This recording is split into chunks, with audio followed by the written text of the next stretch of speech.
हरियाणा में हुए बड़े उलटफेर के बाद और रुझानों में जिस तरह से बहुमत मिलने के बाद अब बीजेपी खेमे में हलचल मच गई है। बीजेपी की हरियाणा में सरकार बनाने की कवायद तेज हो गई है। जी हां, इस वक्त की बड़ी अपडेट आपको बता रहे हैं। हरियाणा चुनाव प्रभारी धर्मेंद्र प्रधान ने मनोहर लाल से मुलाकात की है। इस वक्त की बड़ी अपडेट आपको बता रहे हैं, धर्मेंद्र प्रधान ने मुलाकात की है मनोहर लाल से। इस मुलाकात का क्या कुछ मतलब, ये समझना बेहद दिलचस्प होगा, क्योंकि मनोहर लाल 9.5 साल तक हरियाणा के मुख्यमंत्री रहे।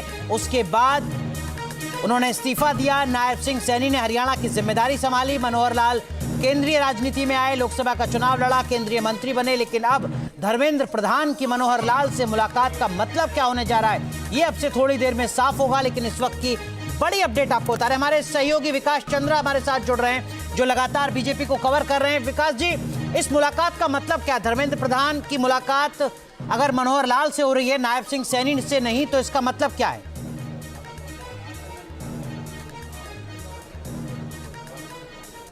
जी देखिए कि अब जिस तरीके का रुझान अब तक है, परिणाम नहीं कह सकते। उसके बाद बीजेपी में हलचल तेज हो गई है कि आगे की रणनीति क्या हो, और उसी से जोड़कर इस मुलाकात को देखा जा रहा है। धर्मेंद्र प्रधान तो पहुंचे ही थे, जो वहां के को इंचार्ज थे सुरेंद्र नागर।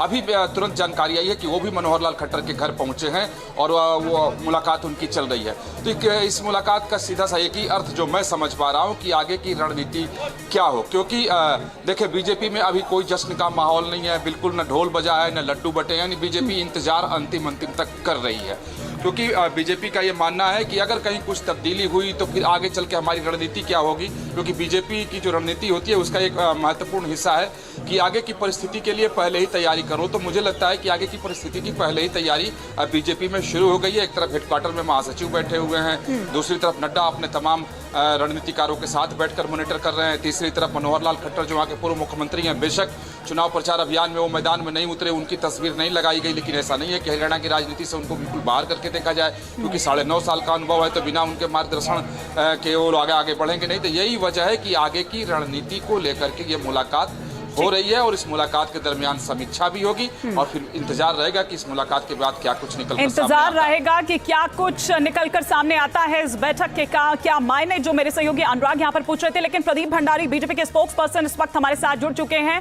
लेकिन उससे पहले एक बड़ी खबर आ रही है, हरियाणा के नूह सीट से ये खबर आ रही है, जहां से जीत गए हैं कांग्रेस के उम्मीदवार आफ्ताब अहमद। ये बड़ी खबर नूह सीट से हरियाणा की।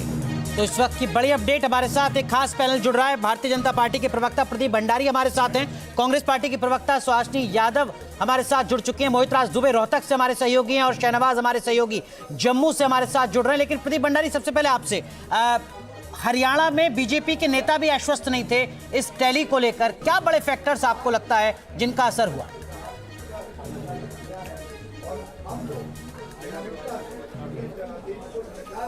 देखिए, हम हमेशा से ही हरियाणा में आश्वस्त थे।